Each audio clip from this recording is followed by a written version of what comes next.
അങ്ങനെ നടന്നതേ നമ്മൾ ലൈബ്രറിയിലെ കമ്മ്യൂണിറ്റി ഏരിയയിൽ എത്തി കേട്ടോ. ഇതാണ് ഇവരുടെ കിണർ.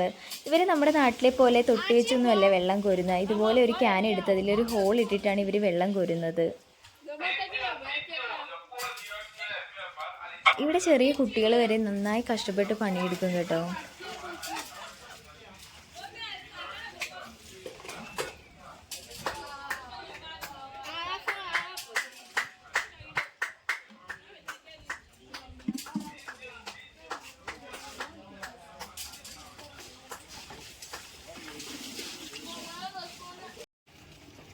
അതുപോലെ തന്നെ ഇവരുടെ കമ്മ്യൂണിറ്റി ഏരിയയിലുള്ള പൈപ്പാണ് കേട്ടോ ഇത്.